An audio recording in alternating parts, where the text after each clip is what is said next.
Azan subuh belum lama terdengar di telingaku. Sebenarnya aku sendiri masih terlalu malas untuk bangkit dari tempat tidur. Istriku sudah tak ada lagi di sampingku. Mungkin sudah di dapur untuk menyiapkan segala keperluan hari ini. Dingin masih berkuasa di jam-jam seperti ini. Saat subuh, bagiku justru selalu kuanggap sebagai tengah malam, puncak tidurku. Padahal ada nasihat yang mengatakan tidak baik kalau orang tidur pada saat subuh. Kini aku tinggal di rumah istriku. Belum genap 2 minggu aku menikah.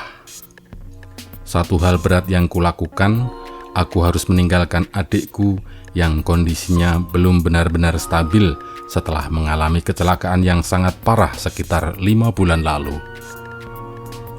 Tulang kepala bagian kanannya hancur sehingga menyebabkan luka di otaknya. Separuh tubuhnya lumpuh, hampir sama dengan kasus orang yang mengalami stroke.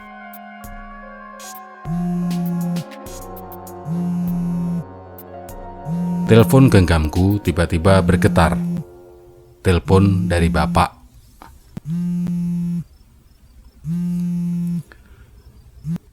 Assalamualaikum, Mas. Waalaikumsalam. Ada apa, Pak? Habib, Mas. Habib kejang. Hah? Kejang gimana? Iya, sekarang dibawa ke PKU Semin. Oh ya, aku ke sana sekarang. Setelah memberitahu istriku, aku langsung meluncur menuju PKU, sebuah rumah sakit yang hanya berjarak sekitar 3 km dari rumah istriku. Dalam perjalanan, aku berpikir kenapa Habib bisa mengalami kejang. Setauku, tak pernah ada riwayat kejang sebelumnya, tidak juga terjadi saat di rumah sakit.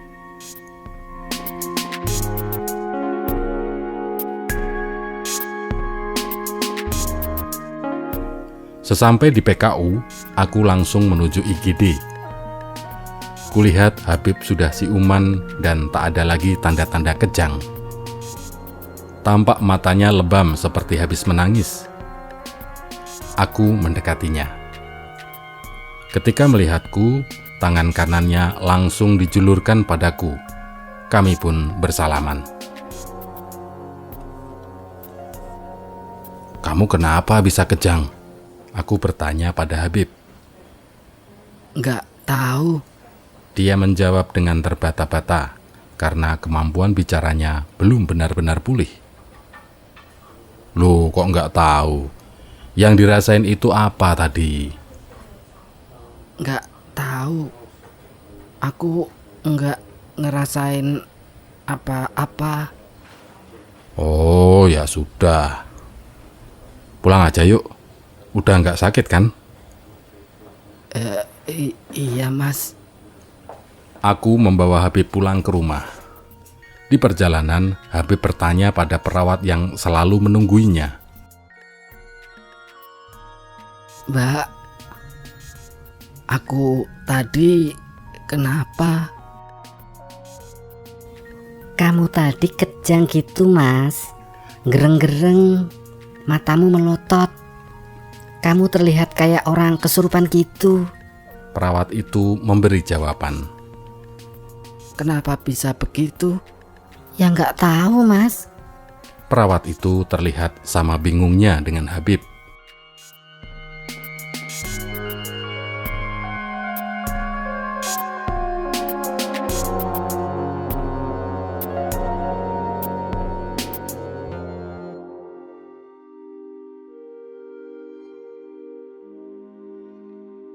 Hampir sebulan berlalu.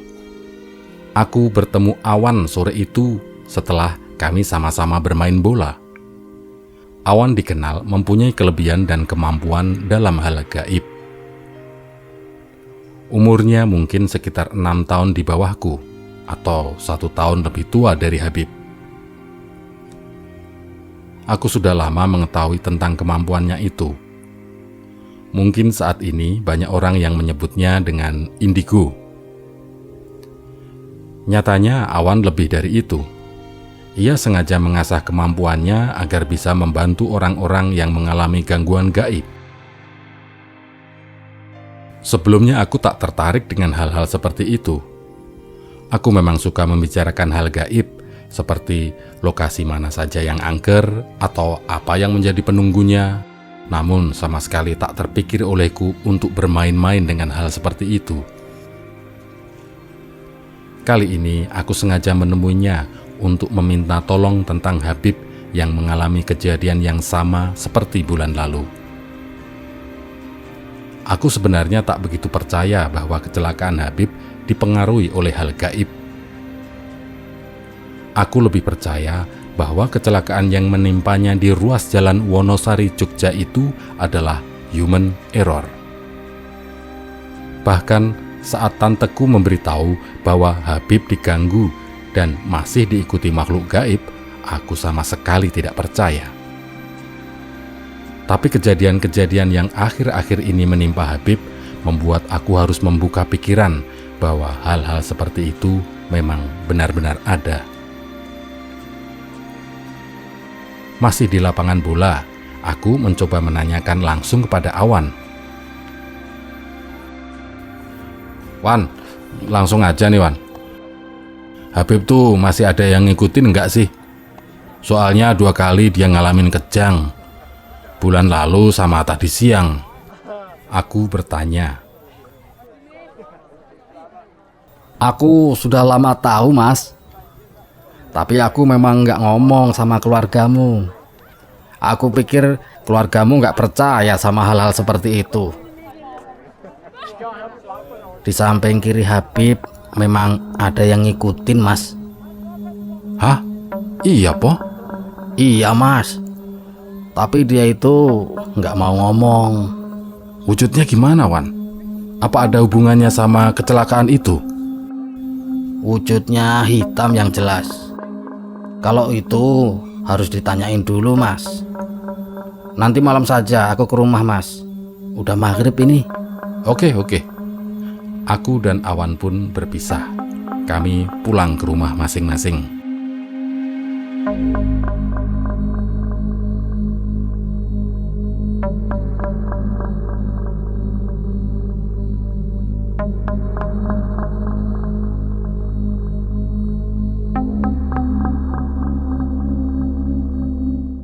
Aku sudah berada di teras rumahku bersama Awan dan Hilman. Kopi dan pisang goreng buatan istriku sudah siap menjadi ubur rampe kami. Sementara itu, malam mulai bergegas meninggalkan sepertiga pertamanya menuju puncaknya.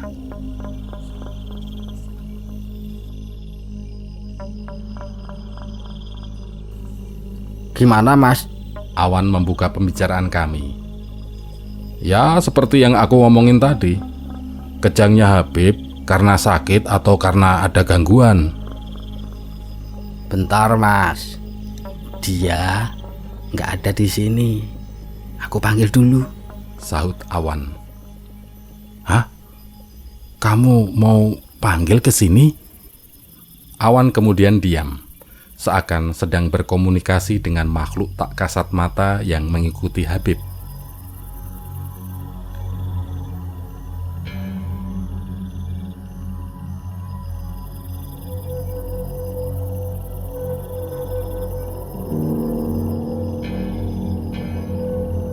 Iya, Mas.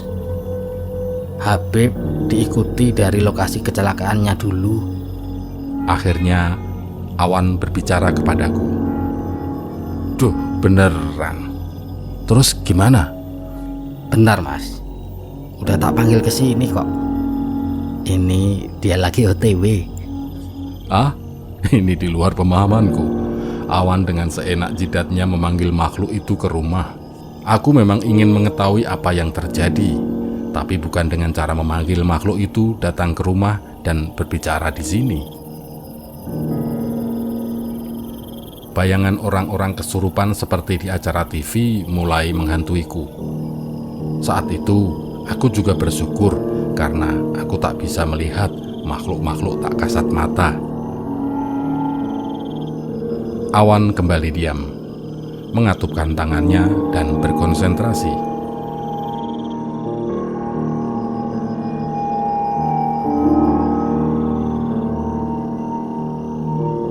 Mungkin makhluk yang tadi sudah datang. Suasana semakin terasa mengerikan saat bau anyir darah tercium bergantian dengan bau bangkai. Entah hanya aku yang menciumnya atau Hilman juga merasakan hal yang sama. Aku dan Hilman ikut terdiam, berdoa. Semoga jawaban yang diberikan makhluk itu berupa berita baik untuk Habib dan keluarga kami.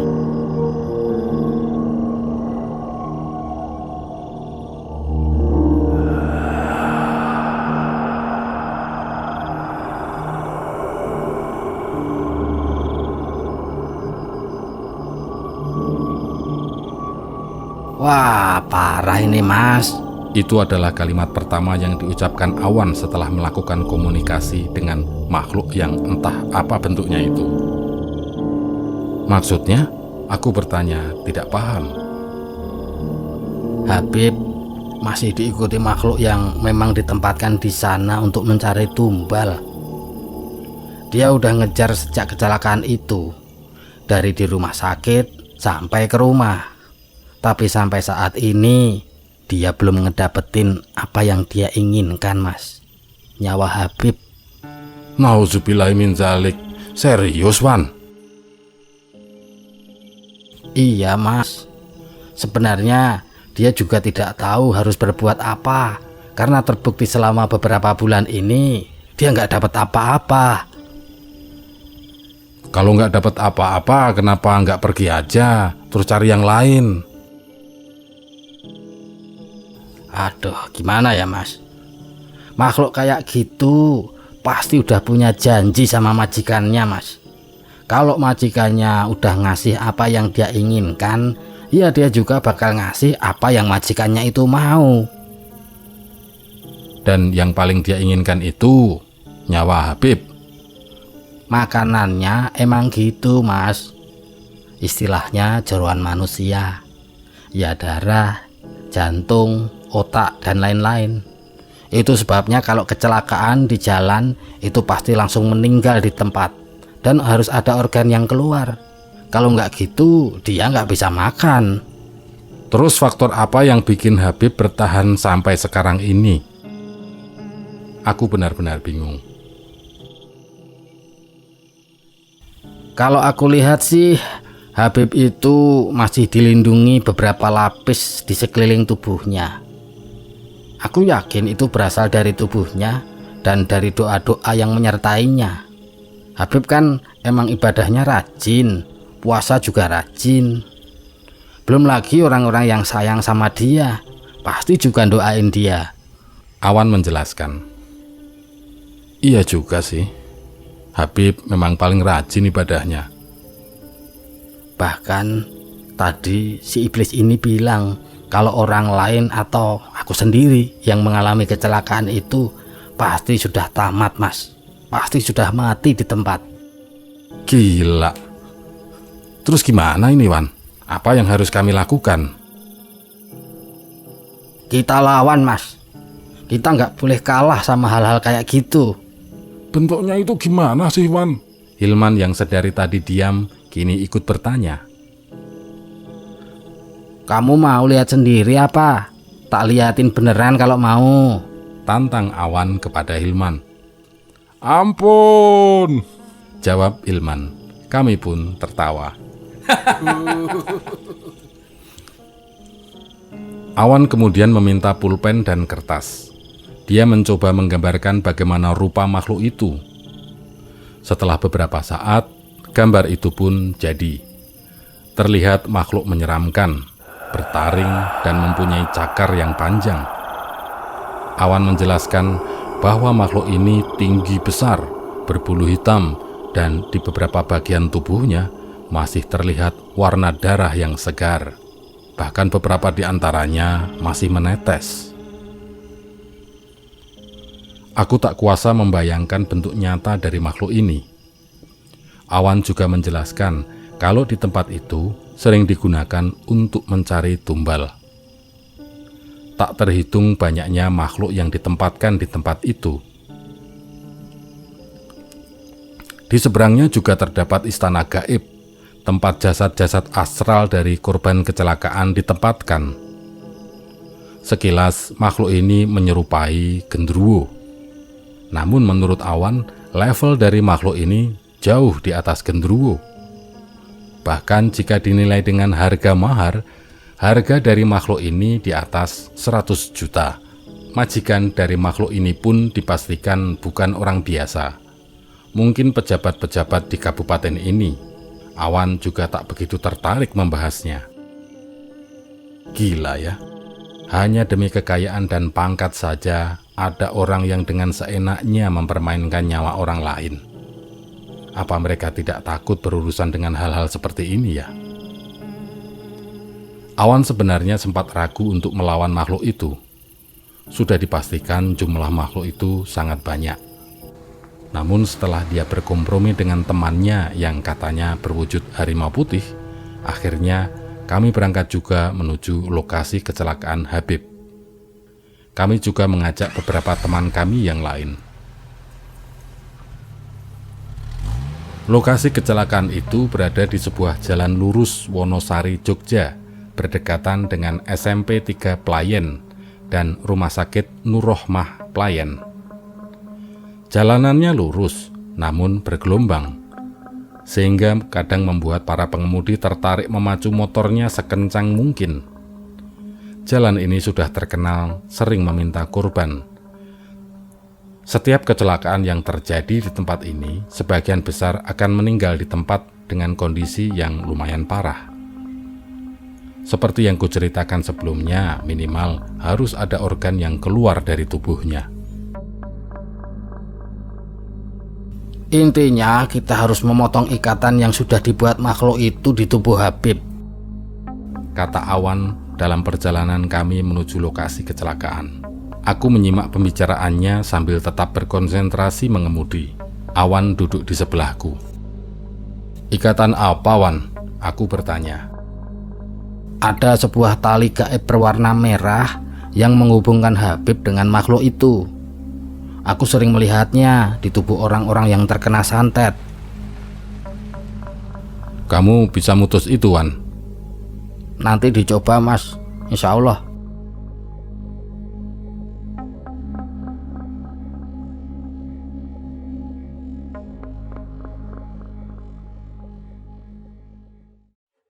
Sesampai di lokasi, kami langsung berdoa.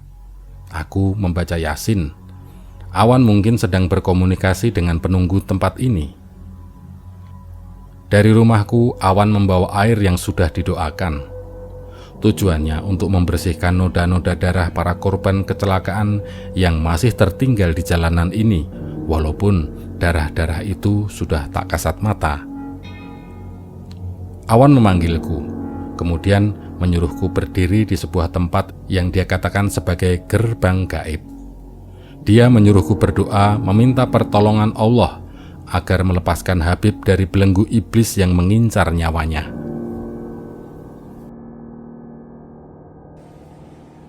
Bismillahirrahmanirrahim. Yasin wal Qur'anil Hakim. Innaka laminal mursalin. Hawa wangi, anyir, dan busuk bergantian datang menerpaku. Aku merasa makhluk-makhluk itu mendengarkanku. Mungkin malah marah dengan perbuatan kami yang berdoa di tempat ini.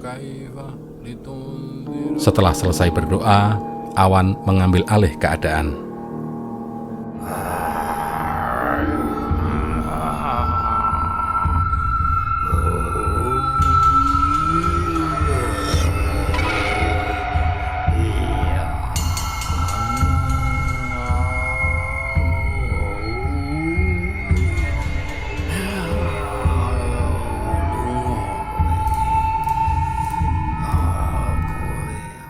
Badan Awan mungkin sudah menyatu dengan harimau putih, karena kini yang terdengar darinya hanyalah erangan-erangan harimau.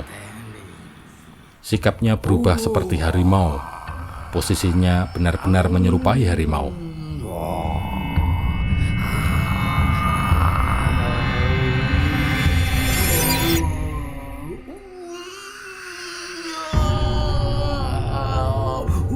Beberapa temanku memeganginya agar tak terjatuh, karena di depan kami terdapat selokan yang cukup dalam. Awan mungkin sedang bertempur dengan makhluk-makhluk tak kasat mata itu. Kadang terlihat percikan-percikan api di depan awan. Aku tak tahu itu pertanda apa. Aku hanya bisa membantunya dengan membaca surat Yasin. Bismillahirrahmanirrahim. Yasin. Wal-Qur'anil Hakim. Innaka laminal mursalin. Ala siratim mustaqim. Kami sudah tak peduli lagi dengan lalu lalang kendaraan di tempat itu. Malam sudah hampir mencapai puncaknya, namun masih banyak kendaraan yang melintas. Aroma wangi masih tercium, sementara awan masih mengerang-erang.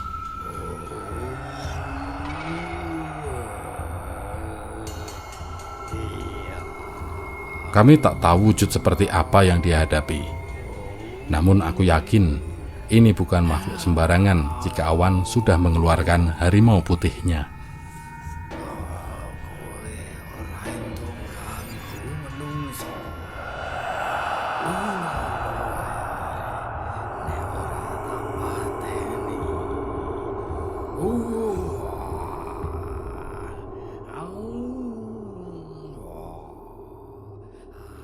Akhirnya suasana mencekam itu berakhir.